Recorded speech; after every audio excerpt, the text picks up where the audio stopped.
బాప్తిజం అనేటువంటిది చాలా ప్రాముఖ్యమైనదండి, చాలా ప్రాముఖ్యమైనటువంటి విషయం. దానిని ఎవరు నిర్లక్ష్యము చేయవద్దు, నిర్లక్ష్యం చేయవద్దు. అయితే ఒక మాట మన హృదయంలో కలుగుతూ ఉన్నది. అసలు బాప్తిజం ఎందుకు, బాప్తిజం ఎందుకు తీసుకోవాలి? బాప్తిజం తీసుకుంటేనే పరలోకంలోనికి వెళ్తామా? ప్రభువుని నమ్మితే చాలదా? ప్రభువుని నమ్మినట్లే ఇతర దేవతలు దేవుళ్ళు ఉన్నారు కదా, వాళ్ళని కూడా మేము నమ్ముకుంటే నష్టమా?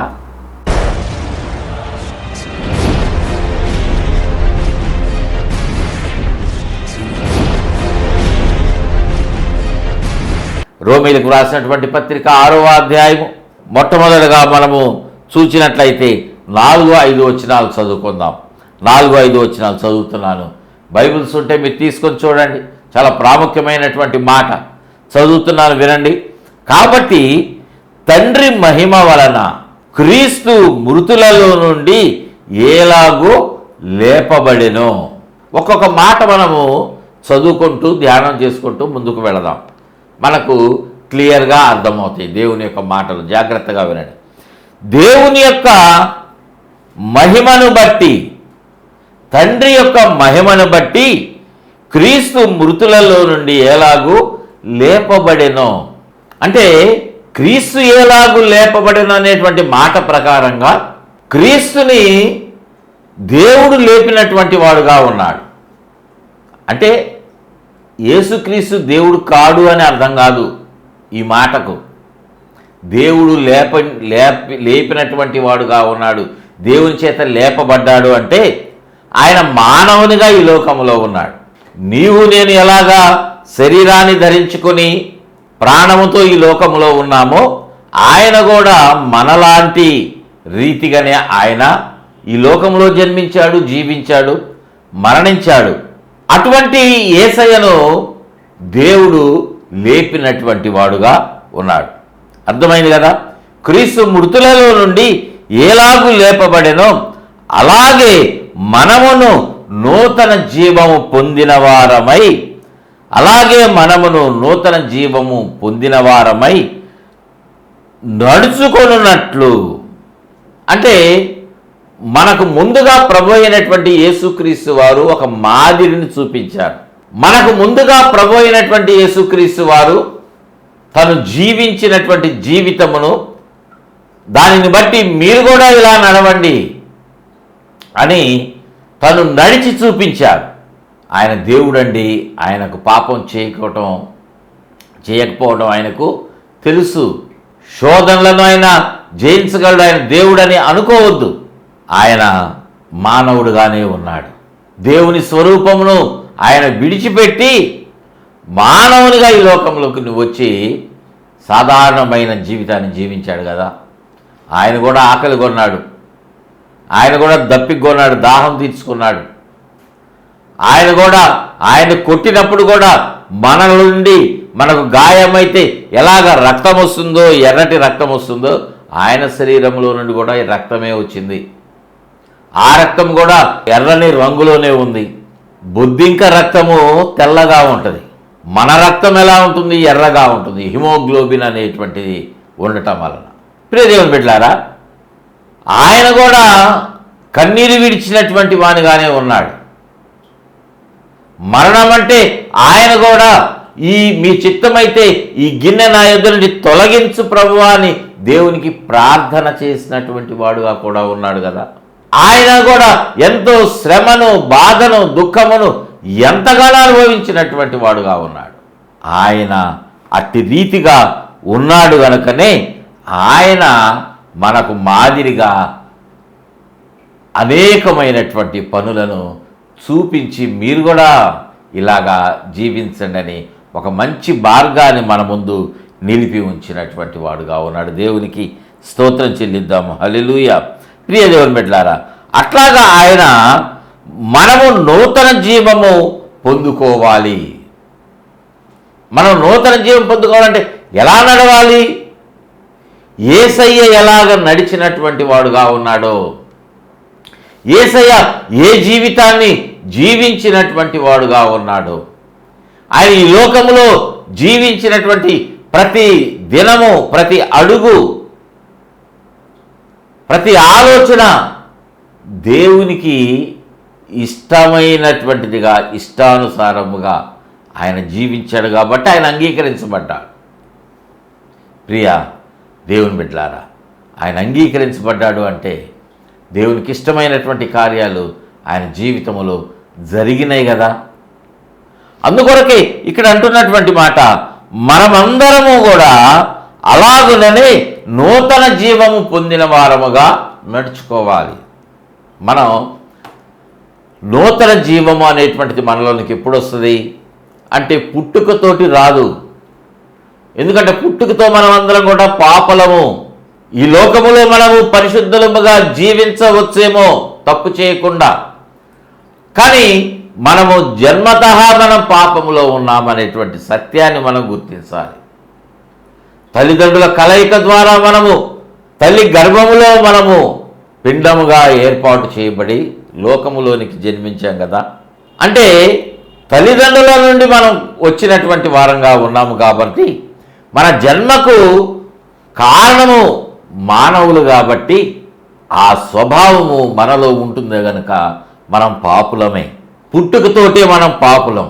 ఆ స్వభావము, ఆ పాప స్వభావం మనలో నుండి తీసివేయబడితేనే నూతన జన్మ, నూతన జీవితం అనేటువంటిది మనము కలిగిన వాళ్ళంగా ఉంటాము. నూతన జీవం మనలోనికి ప్రవేశిస్తుంది. లేకపోతే మనం కలిగివేయబడకపోతే, బాప్తిజం అనేటువంటిది మన జీవితంలో మనం పొందకొనకపోతే, మనం ఎంతటి జీవితాన్ని ఈ లోకములో భక్తిగా ఉపవాసం ఉండి ఎన్ని రకాలుగా జీవించినా పాపము కడిగివేయబడకపోతే మనలో నూతన జీవం అనేటువంటిది రానే రాదు. అందుకొరకు మనం ఏం చేయాలి? బాప్తిస్మము పొందాల్సిందే. ప్రియ దేవుని బిడ్డలారా, అట్లా బాప్తిజం పొందినట్లుగా మనము నడుచుకోవటానికి ఏం చేయాలంటే, మనము బాప్తిస్మము వలన, ఇక్కడ ఈ మాటలు జాగ్రత్తగా వినండి. ఈ 4వ వచనం చివరిలో అంటున్నాడు పౌలు రోమీయులకు రాసినటువంటి పత్రికలో, మనము బాప్తిస్మము వలన మరణములో పాలు పొందుటకై ఆయనతో కూడా పాతి పెట్టబడితిమి. దేవునికి స్తోత్రం చెల్లిద్దాం. హల్లెలూయా. ఈ మాట వినండి, ఒకసారి జాగ్రత్తగా మీ హృదయాలను దేవుని మాటలు వినడం మీద కేంద్రీకరింప చేయండి. అంటున్నటువంటి మాట, మనము బాప్తిస్మము వలన మరణములో పాలు పంపులు పొందాలంట. ఎందుకు బాప్తిస్మం తీసుకోవాలి? మనం గడిచిన ఎపిసోడ్లో కూడా ఇట్లానే కొన్ని ప్రశ్నలు కూడా వేసుకున్నాం. మళ్ళీ అడుగుతా ఉన్నా. కొంతమంది అనుమానాలు ఇలానే ఉన్నాయి. యేసుక్రీస్తు వారు రక్షకుడు కదా, సర్వ పాపముల నుండి విమోచింపజేసేటువంటి వాడు ఆయనే కదా, ఇంకా బాప్తిస్మం ఎందుకండి అని సేవకుని ప్రశ్నించేటువంటి వాళ్ళు కొంతమంది తెలివి కలిగిన వాళ్ళు ఉన్నారు. బాప్తిస్మం తీసుకోకుండా యేసయ్య మనలను పరలోకానికి తీసుకువెళ్ళలేడా? ఆయనకు ఆ శక్తి లేదా? ఆయనకంత అర్హత లేదా అని కొంతమంది ప్రశ్నలు కలుగుతూ ఉన్నాయి. వాక్యంలోనే మనకు సమాధానం అన్నీ తెలియజేస్తా ఉన్నా. ఆయనకు ప్రతిదాని మీద అధికారం ఉంది, కానీ ఆయన ఒక రూల్ పెట్టాడు కదా. స్కూల్లో ఫీజు కట్టినటువంటి వాళ్ళందరూ వాళ్ళ ఇష్టానుసారంగా స్కూల్కి వస్తారా? ఆలోచించేయండి. ఆఫీస్లో ఉద్యోగం వచ్చింది, నా ఇష్టం, నేను వస్తాను, నాకు నెలకు మాత్రం జీతం ఇవ్వాలంటే ఇస్తారా? గవర్నమెంట్ కానీ లేకపోతే ఆ ప్రైవేట్ కంపెనీలు యజమానులు కానీ. నేను ట్రైన్ టికెట్ రిజర్వ్ చేసుకున్నా, నా ఇష్టమైన టైంకి నేను వెళ్తా, ట్రైన్ ఉండాల్సిందే అనుకుంటే అవుతుంది ఆ పని? టికెట్ ఉంది, నా ఇష్టం వచ్చిన ట్రైన్ నేను ఎక్కుతా అంటే ఎక్కించుకుంటాడా? నువ్వు ఫైన్ కట్టాలంటాడు టీసీ వచ్చి. నువ్వు ఎక్కాల్సిన ట్రైన్ అటువంటిది ఇది కాదు. ప్రియా దేవుని బిడ్డలారా, మనము లోకరీతిగానే ఇన్ని రకాలుగా నియమాలు అనేటువంటివి ఏర్పాటు చేసుకున్నటువంటి సంఘములో, సమాజములో, వ్యవస్థలో మనం జీవిస్తూ ఉన్నాం. మరి మన జీవితము ఎలా ఉండాలి? ఎలా ఎలా ఎలా ఆలోచన చేశారా? మనము ఎలాంటి రీతిగా ఉండాలి అంటే బాప్తిస్మం వలన మరణములో పాతి పెట్టబడాలి. మరణములో పాతి పెట్టబడేటువంటి ఆ రీతిని మనకు తెలియజేసేటువంటిది ఏంటంటే బాప్తిస్మం. ఒక మాట ఇప్పుడు అడుగుతా ఉన్నా, ఆలోచన చేయండి. నువ్వు తీసుకున్న బాప్తిస్మము, ఆ బాప్తిస్మము వలన మరణములో పాతి పెట్టబడినటువంటి ఆ అనుభవము మీరు కలిగినటువంటి వారుగా ఉన్నారా? అటు రీతి బాప్తిస్మం మీరు పొందుకున్నారా లేదా? అటువంటి బాప్తిస్మాన్ని మనం పొందుకుంటే అది వాక్యానుసారమైనటువంటి బాప్తిస్మం. ప్రియ దేవుని బిడ్డలారా, వాక్యానుసారమైనటువంటి బాప్తిస్మము మరణములో పాతి పెట్టబడినటువంటి పాలు పొందుకున్నటువంటి అనుభవము మనము కలిగి ఉండాలి. అది మనకు అలా తెలియజేస్తాము. చూడండి, ఇప్పుడు 5వ వచనం, రోమీలకు వ్రాసినటువంటి పత్రిక, అపోస్తులైన పౌలు రోమాలో ఉన్నటువంటి సంఘానికి వ్రాసిన పత్రిక 6వ అధ్యాయము 5వ వచనాన్ని చదువుకుందాం. అక్కడ వ్రాస్తున్నటువంటి మాట పౌలు అంటున్నాడు, మరియు ఆయన మరణము యొక్క సాదృశ్యమందు. 4వ వచనానికి సంబంధించినటువంటి కనెక్షన్ తోటే ఈ 5వ వచనం కూడా ఉన్నాయి. ఆయన మరణము యొక్క, ఎవరి మరణము? ప్రభు అయినటువంటి యేసుక్రీస్తు వారి యొక్క మరణము యొక్క సాదృశ్యమందు. అంటే ప్రభువారి యొక్క మరణము మనకు ఒక గుర్తుగా ఉన్నది. ఆ గుర్తుగా ఉన్నటువంటి ఆయన మరణమునకు మనము దానిని సాదృశ్యంగా తీసుకొని, ఆ తర్వాత ఉంటున్నటువంటి మాట, ఆయనతో ఐక్యము గలవారమైన ఎడల. ఇక్కడ ఒక నిమిషం ఆగుదాం. మనం ఏ స్థితిలోని ఉండాలి, ఏ స్థితిలో మనం ఉండాలి అంటే ఆయనతో ఐక్యత కలిగినటువంటి స్థితిలోనికి మనం ఉండాలి. ఆయనతో ఐక్యము గలవారమైన ఎడల. ఒక ప్రశ్న కూడా ఇక్కడ పరిశుద్ధాత్మ దేవుడు అడుగుతా ఉన్నాడు.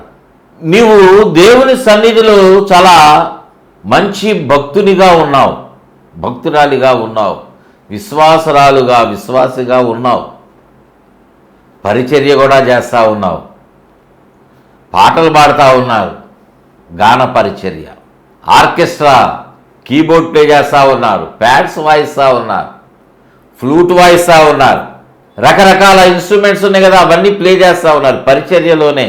అయితే మీరు పరిచర్యలో ఉంటా కూడా మీ అనుభవం ఎలా ఉంది?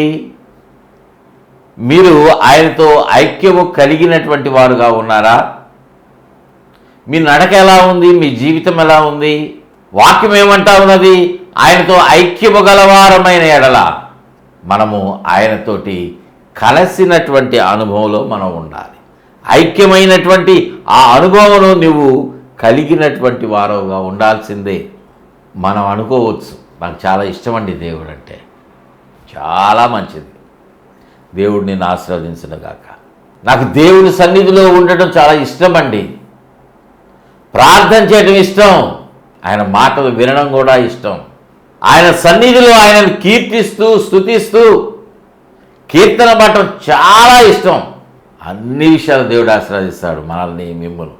కానీ ఆయనతో ఐక్యము కలిగి ఉన్నావా అని ఒక ప్రశ్న తలెత్తుతుంటే ఏం చెప్తావు? నేను ఐక్యం కలిగి ఉన్నానండి, నేను దేవునితో కలిసిపోయి ఉన్నా. బా, ఎంత గొప్ప మాట, చాలా సంతోషం.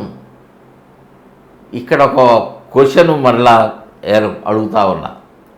దేవునితోటి నువ్వు ఐక్యం కలిగి ఉన్నావు, కానీ దేవుడు నీతో ఐక్యము కలిగినటువంటి వానిగా ఉన్నాడా? అర్థమైందా?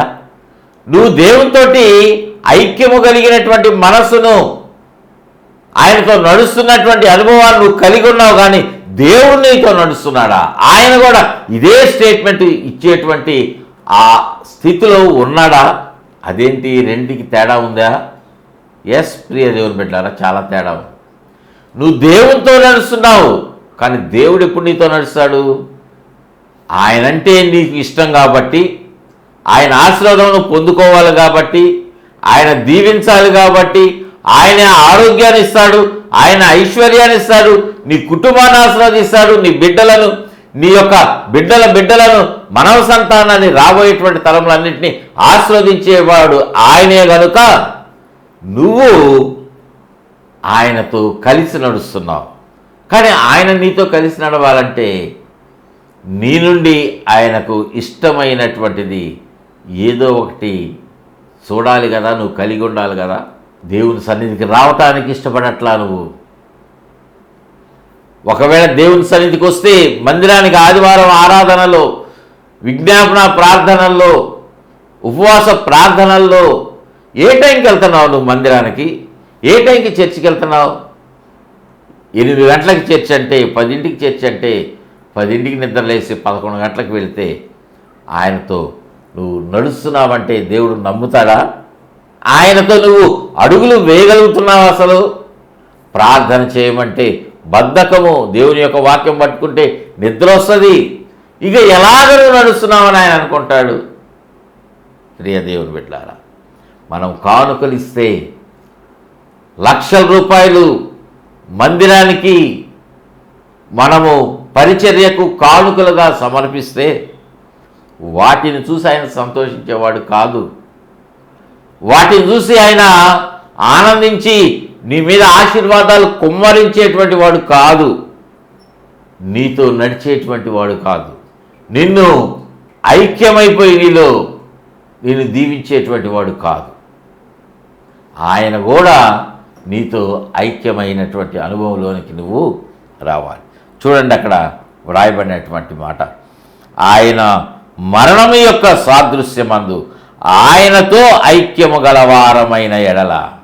ఆయనతో జీవించటము అంటే వాక్యానుసారముగా మనం బ్రతకటము అంత మాత్రమే కాదు, కానీ ఆయన మరణము యొక్క స్థితిలో కూడా మనము ఐక్యమును కలిగినటువంటి వారంగా ఉండాలి. కష్టమైన ప్రభువారు దేవుని ఎలా విడిచిపెట్టలేదు.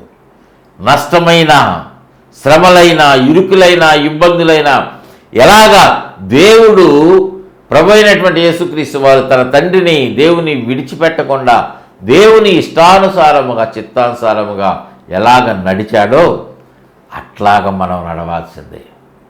అలాగ నడిస్తేనే ఆయనతో ఐక్యత కలిగినటువంటి అనుభవాన్ని మనం పొందుకుంటాం. ప్రియ దేవుని బిడ్డలారా, అట్లాగా ఐక్యము గలవారమైన ఎడల, ఆ తర్వాత వ్రాయబడినటువంటి మాట ఏంటి? ఆయన పునరుద్ధానము యొక్క సాదృశ్యమందు కూడా.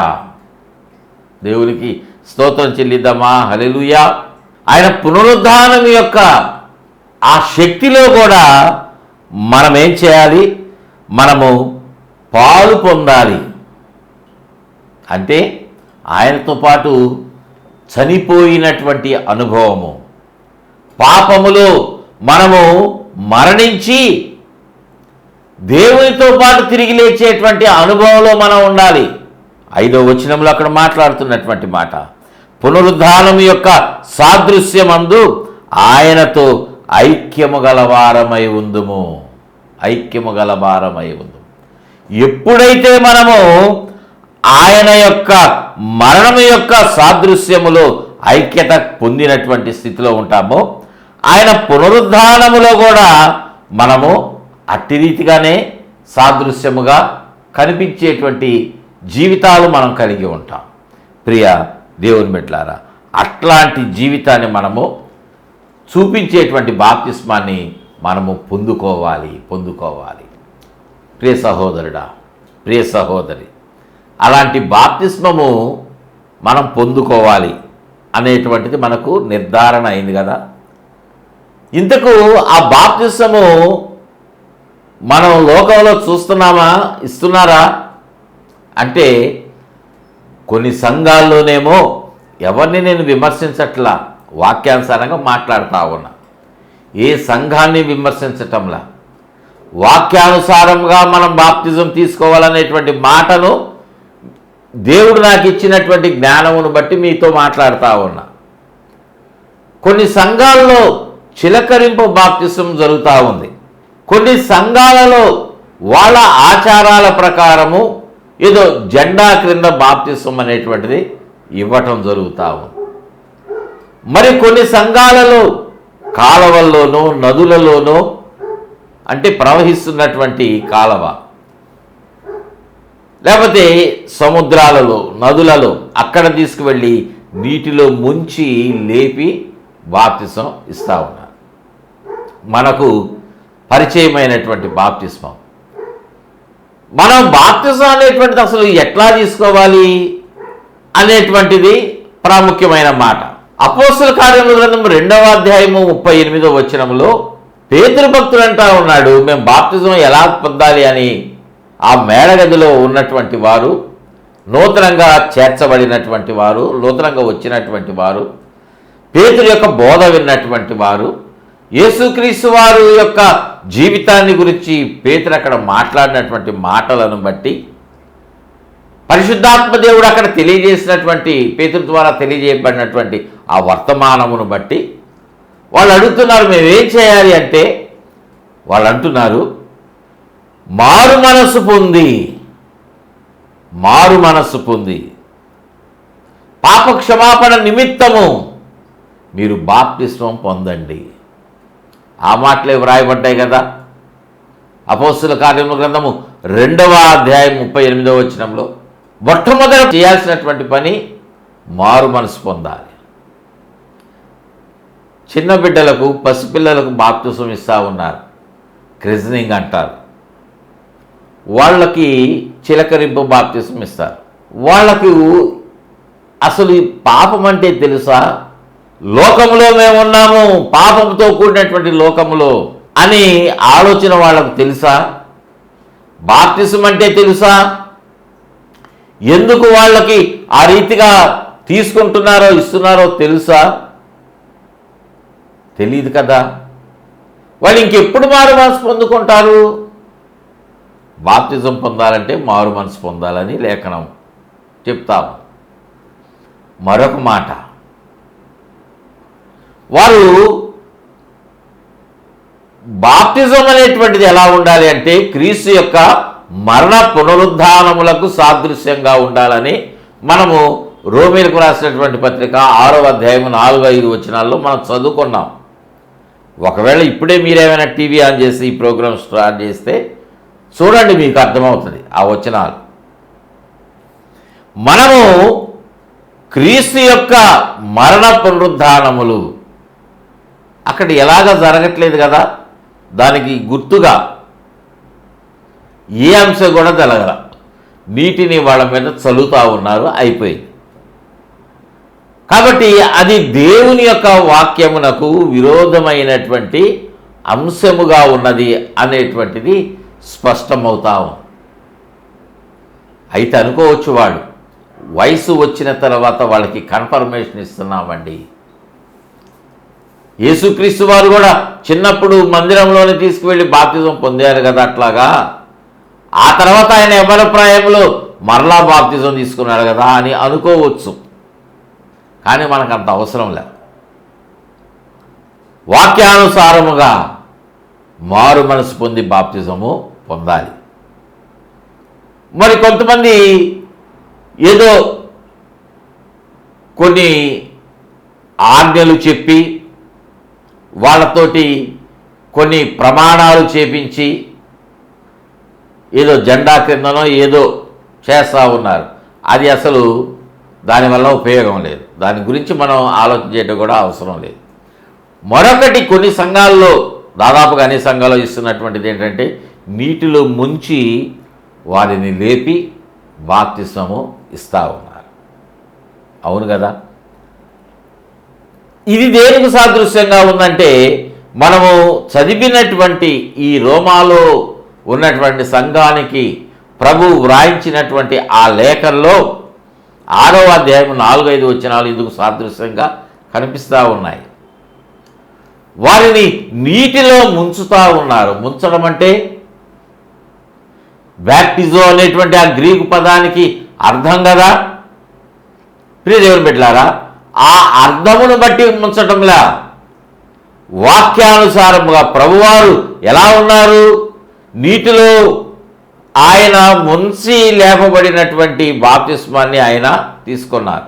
అయితే ఒక మాట, నీటిలో ముంచి లేపినటువంటి ఆ క్రియ జరిగితే ప్రభువారి యొక్క మరణమునకు పునరుద్ధానమునకు సాదృశ్యంగా ఉంటాయా అనేటువంటి ప్రశ్న కూడా మన హృదయంలో కలగవచ్చు.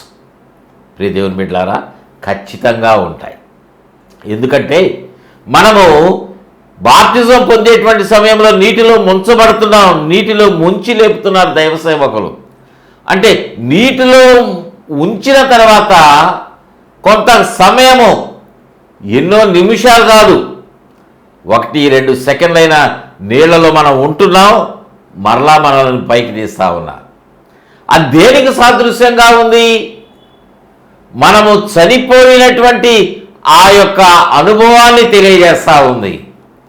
చనిపోయినటువంటి మనము నీటిలో ముంచబడినప్పుడు పాతిపెట్టబడినటువంటి అనుభవంతో అది కనిపిస్తూ ఉంది. ఆలోచన చేయండి. మనము సమాధి చేయబడుతున్నటువంటి అనుభవం, నీటిలో ముంచినప్పుడు మనము 1-2 సెకండ్లైనా అలానే ఉన్నాము అంటే అది సమాధి చేయబడినటువంటి అనుభవంతో సాదృశ్యంగా ఉంది. అదే మాట కదా మనము ఇక్కడ రోమీయులకు రాసినటువంటి పత్రికలో మనము చదువుకున్నాం.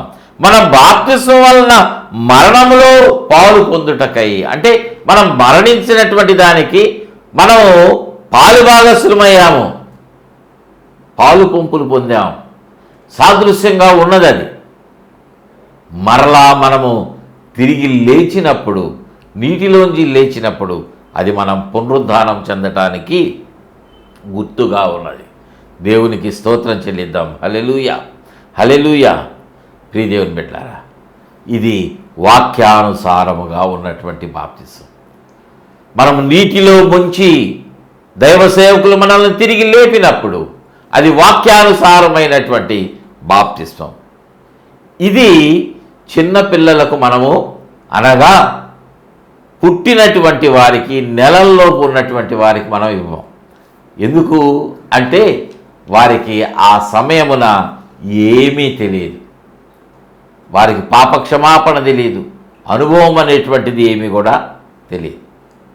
కనుక ప్రియ దేవుని బిడ్డలారా, ఈ బాప్తిస్మము అనేటువంటిది చాలా విలువైనటువంటిది. కనుక ఈ బాప్తిస్మం అనేటువంటి ఆ విలువైనటువంటి బోధ మన జీవితంలో ఎలా ఉన్నది? ఒక పునాది రాయిగా ఉంది, పునాది రాయిగా ఉంది. చూడండి ఎంత విస్తారమైనటువంటి అంశమో కదా. విస్తారమైనటువంటి మాటలు మనం విన్నాం. స్పష్టంగా పరిశుద్ధాత్మ దేవుడు ఈ కార్యక్రమాల ద్వారా ఒక మంచి పునాది మీకు వేయటానికి ఇష్టపడినటువంటి వాడుగా ఉన్నాడు. ప్రియ సహోదరుడా, ప్రియ సహోదరి, మన జీవితాలలో మనల్ని మనం నిర్మించుకోవటానికి ఎంతగానో ప్రయాసపడుతున్నాం, మనము కట్టుకోవటానికి ఎంతగానో ఇష్టపడుతున్నాం. మంచి ఫలాలు పొందుకోవాలని రకరకాల ఆలోచనలు మనము కలిగినటువంటి వాళ్ళంగా ఉన్నాం. కానీ మనము ఈ బాప్తిస్మమును గురించినటువంటి ఈ బోధ విషయంలో జాగ్రత్త వహించాలి. ఎలా పడితే అలా బాప్తిజం తీసుకుంటే దానివల్ల ప్రయోజనం అనేటువంటిది లేదు. కానీ క్రీస్తు మరణ పునరుద్ధానమునకు సాదృశ్యముగా లేఖనాల్లో తెలియజేయబడినటువంటి రీతిగా ఉన్న బాప్తిస్మాన్ని పొందుకోండి. మీరు దేవుని రాజ్యమునకు వారసులుగా ఉండండి. దేవుడు అటువంటి కృప మీకందరికీ దయచేయునుగాక. ఆమేన్. రాబోయేటువంటి ఎపిసోడ్స్లో దేవుని చిత్తమైతే మరికొన్ని మాటలు ఈ బాప్తిస్మాలను గురించినటువంటి బోధన గురించి మనము విందాం. ఈ మాటలు దేవుడు మన వినికిడిని ఆశీర్వదించునుగాక. ఆమేన్. ప్రార్థన చేసుకుందామండి. ప్రేమ కలిగిన తండ్రి, పరిశుద్ధుడా, మీకే వందనాలు, స్తోత్రాలు, స్తోత్రాలు, స్తోత్రాలు నాయన. ప్రభువా, గడిచినటువంటి ఎపిసోడ్స్లో నాయన ఈ బాప్తిస్మం గురించినటువంటి మాటను గూర్చి ఎన్నో విషయాలు, ఎన్నో ఆశీర్వాదకరమైనటువంటి మాటలు మాతో మాట్లాడారు. మీకు వందనాలయ్యా. ఈ మాటలు విన్న ప్రతి ఒక్కరిని పేరు పేరున మీరు జ్ఞాపకం చేసుకొని దీవించి ఆశీర్వదించండి అయ్యా. బలపరచండి, కృప చూపించండి, ఆశీర్వదించండి మా తండ్రి. ప్రభువా మీకే వందనాలు నాయన, మీ నామానికే మహిమ. ప్రభువా ఈ కార్యక్రమాన్ని చూసిన ప్రతి ఒక్కరిని ప్రభువా వారి జీవితంలో వారు పొందినటువంటి బాప్తిస్మము, మారు మనసు, పాపక్షమాపణ అనుభవం, వీటన్నిటిలో వారు స్థిరముగా ఉండేటువంటి అనుభవంలో నడిపించండి. మీ చిత్తానుసారమైన వాక్యానుసారమైన మాటలు వారు విన్నారు, బాప్తిజం పొందుకోవటానికి కృప చూపించండి. పొందనటువంటి వారిని ప్రేరేపించండి, మరలా మాట్లాడండి, వారికి ఒక దర్శనమును దయచేసి దీవించి ఆశీర్వదించండి. ప్రభు అనారోగ్యంతో ఉన్నటువంటి ప్రతి ఒక్కరిని యేసునామములో, ఎస్ మైటీ జీసస్, యేసునామములో ప్రతి విధమైన అనారోగ్యములు పారదోలుతూ ఉన్నాము నాయన, విడుదల ప్రకటిస్తూ ఉన్నాం. ప్రభువా సంపూర్ణమైన శక్తితో బలముతో నింపి విడుదలను దయచేయండి నాయన. మీ సన్నిధిలో వాళ్ళందరూ ప్రభువా మారు మనసు పొంది, రక్షణ పొంది, బాప్తిజం పొందే కృపను దయచేయండి. ప్రభువా మీకే వందనాలు. మీ లేఖనాలను ధ్యానం చేస్తూ నాయన మీ సన్నిధిలో ప్రార్థిస్తూ ఉండగా నాయన వారిని దీవించి మీరు ఆశీర్వదించండి. అనారోగ్యంతో ఉన్న ప్రతి ఒక్కరికి విడుదల నాయన, దురాత్మల నుండి విడుదల నాయన, ప్రతి ఒక్క వ్యతిరేకత నుంచి విడుదల, సంపూర్ణమైన ఆరోగ్యము, ఆశీర్వాదాలు, ఈ లోక సంబంధమైన దీవెనలు, ఉద్యోగాలు లేని వారికి ఉద్యోగాలు నాయన, నూతనమైనటువంటి వివాహ వ్యవస్థలో నాయన వారు నాయన నూతన జీవితంలో ప్రవేశించడానికి కృప చూపించండి నాయన. సాడియన్స్ భాగస్వాములను ప్రతి ఒక్కరికి మీరు అనుగ్రహించి ఆశీర్వదించమని, ప్రతి ఒక్కరికి ప్రభు నాయన మెండైన ఆశీర్వాదాలతో తిరిగి మేము నాయన మరలా కలుసుకునేంత వరకు మీ కాపుదల భద్రత దయచేసి ప్రతి ఒక్కరిని దీవించి మీరు ఆకడకు సిద్ధపరచమని యేసయ్య నామమున అడిగి పెట్టుకుంటున్నాం తండ్రి. ఆమేన్, ఆమేన్, ఆమేన్.